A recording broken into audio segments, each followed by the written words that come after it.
Can I just say, may imimit akong friend sa Gateway but it was still super early so I dropped by the Matcha Tokyo. They're a local branch of a Japan brand and they claim to serve high quality organic matcha drinks and desserts. They have a very nice location at the new Gateway Mall, minimalist Japanese aesthetic ang atake. As always, I got the matcha salted cream latte. It's 280 pesos. Like most of the matcha stores, you get to see them prepare your drink. Only that, medyo na-disappoint ako na naka-prepare na yung matcha nila. They pour it from a plastic shaker bottle like the one na ginagamit sa Starbucks. I don't know kung para mas mabilis pero medyo mas nag-expect ako ng mas authentic experience sana. The matcha was a little pale kahit na di ko pa nahalo yung salted cream but when I did, sobrang light na ng color ng drink ko. Pero I don't judge kasi taste naman ang mahalaga. When I tasted it, sobrang sweetener lang yung nalasahan ko kahit na nahalo ko naman siya ng mabuti. It was just sweet milk and I don't get any hint of matcha. No umami, not green, no tea essence or kahit na bitterness na lang sana, wala talaga. Sobrang na-overpower lang ng sweetener nila yung taste. Sana pala I ask for no sweetener at all na lang. All I taste is the agave.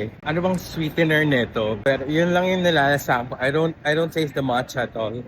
I'll be honest, I am disappointed knowing na madami akong nakikita na nagre-reco nito. And the price is not mura kaya I felt a little bad. Sabi ko nga sa friend ko, it's not everyday normal people will have almost 300 pesos to spare for a drink. Some really save for it or stretch a little as a reward. Kaya when they do, sana they get good quality drinks naman that they deserve. They also serve pastries and desserts though I did not try. Here's the menu pala, pause it for reference. Overall, the Matcha Tokyo is not for me. It's too light and milky for my liking. For places like this na I believe ay local branch pa ng international brand na to, baka masyado ako nag-expect kaya ako na-disappoint. I want my matcha green, umami, and having that smoothness of tea pero hindi ko siya nahanap dito. I hate saying thoughts like these sa mga content ko pero I think na lang of preference is very subjective. Baka I'm not the target market pero it works for others. Kaya I say, go na, try mo pa din.